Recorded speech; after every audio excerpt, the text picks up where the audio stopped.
Hi guys, कैसे हैं आप सब। आज हम क्रिएट करेंगे एसक्यूएल डेटाबेस के अंदर एक टेबल। टेबल से पहले हम एक फ़ाइल क्रिएट करेंगे, फाइल के साथ कनेक्शन बिल्ड करेंगे और उस फाइल के अंदर एक टेबल क्रिएट करेंगे।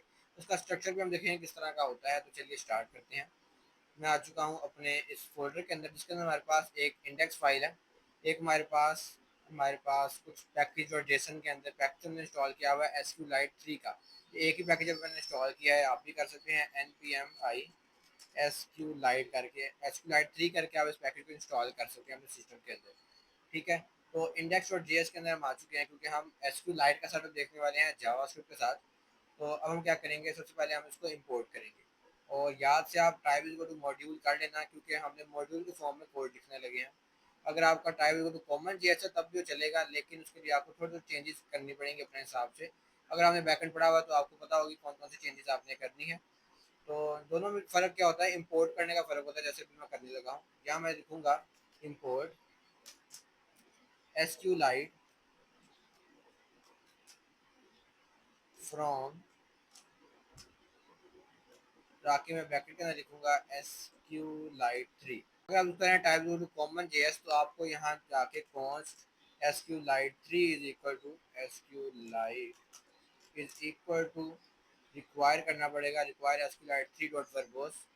वर्बोस की मैं बात नहीं कर रहे, हम सिर्फ इसको इस तरह से इंपोर्ट करेंगे। अगर आप कॉमन जेएस के अंदर हैं, अगर आप मॉड्यूल के अंदर हैं तो आप इसको इस तरह से करेंगे। ठीक है। तो हमारे पास हमने इसको इंपोर्ट कर लिया है। इसके बाद हम क्या करेंगे, इसके बाद हम कॉन्स्ट SQLite 3 के अंदर लिखेंगे SQLite डॉट वर्बोस फंक्शन। ये एक मेन फंक्शन होता है इसके अंदर, इसको हम निकाल लेते हैं, क्योंकि सारे डेटाबेस के ऑपरेशन जो है वो इसी फंक्शन के अंदर होते हैं। इसको हमने निकाल लिया। इसके बाद हम क्या करेंगे, हम क्रिएट करेंगे एक फाइल।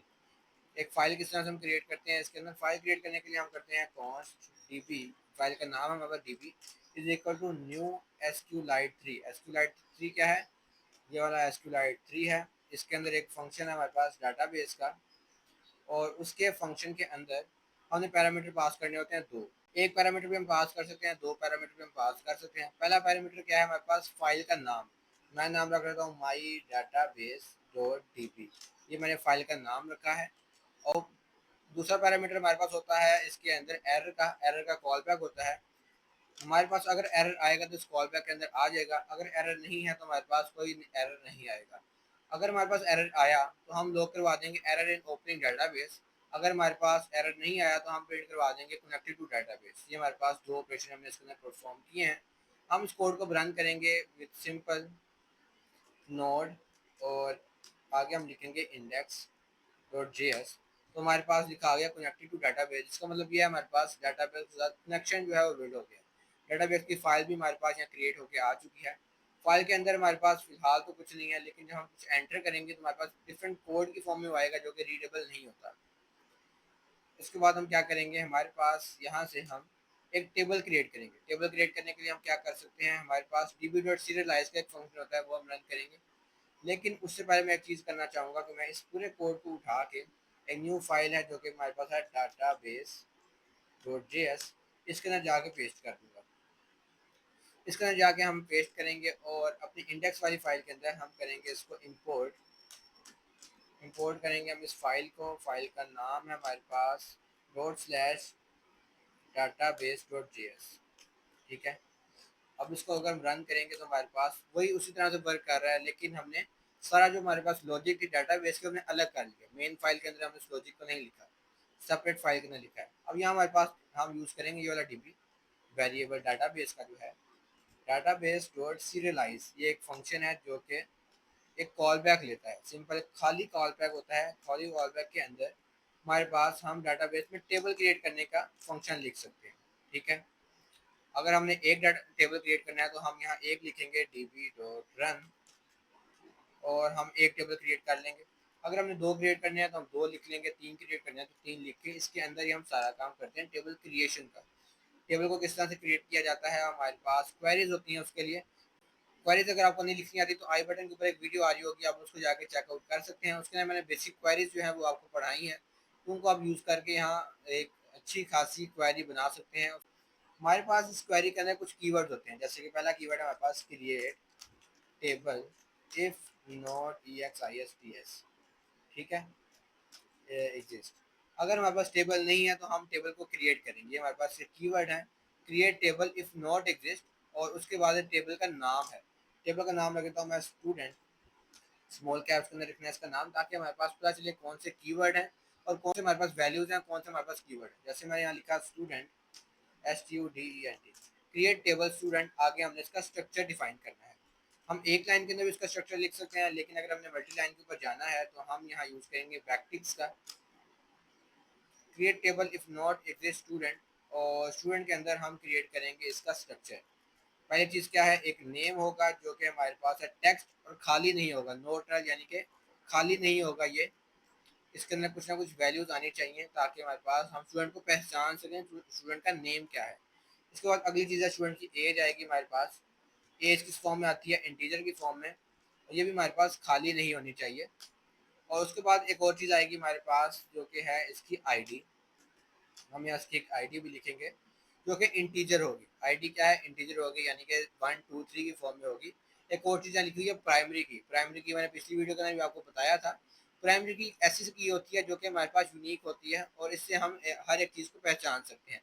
वैसे हमारे पास स्टूडेंट का एक रोल नंबर होता है जो कि यूनिक होता है, और हम सारे स्टूडेंट्स को उसी यूनिक आईडी से पहचानते हैं, इसलिए हमारे पास एक प्राइमरी की होती है। ऑटो इंक्रीमेंट का मतलब क्या है कि हम इसको सेट नहीं करेंगे, बल्कि कंप्यूटर जो है, डाटाबेस जो है, सेटअप जो है, खुद ही इसको एक एक इंक्रीमेंट के बाद सेटअप करता जाएगा। ठीक है, ये हमारे पास एक टेबल जो है हमने क्रिएट किया। इसके अंदर भी हमारे पास एक चीज़ आती है जो कि हमारे पास एरर है, यानी कि एक दूसरा कॉल बैक आता है हमारे पास एरर का।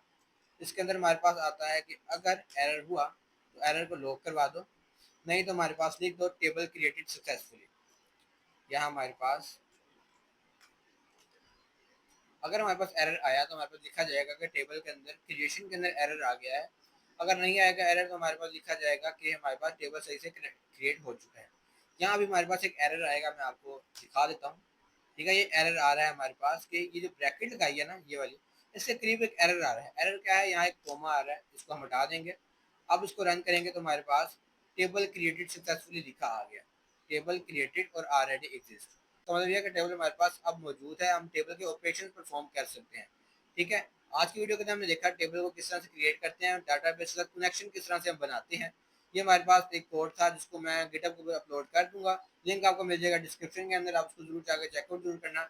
नेक्स्ट वीडियो के अंदर हम देखेंगे कि डाटाबेस के अंदर हम डाटा किस तरह से पुश कर सकते हैं। एक और चीज़ हम देख लेते हैं, हमारे पास एक चीज़ है SQLite सर्वर, इसको आप जाके इंस्टॉल कर लेना। मैं यहाँ से जाऊँगा अपनी उसी फाइल के ऊपर जहाँ मैंने इसको क्रिएट किया है। इसको जाने के बाद जो हमारे पास डाटाबेस की फाइल है इसको मैं ओपन करूँगा, ओपन विद SQLite, तो हमारे पास ये ओपन हो जाएगी फाइल। इसके अंदर हम देख सकते हैं एक टेबल है, टेबल कितने हैं, एक। उसका नाम क्या है, स्टूडेंट। तो स्टूडेंट वाले टेबल पर डबल क्लिक करेंगे तो आपके पास स्ट्रक्चर आ जाएगा। स्ट्रक्चर क्या है इसका, एक नेम है जो कि इंटीजर है और प्राइमरी की है।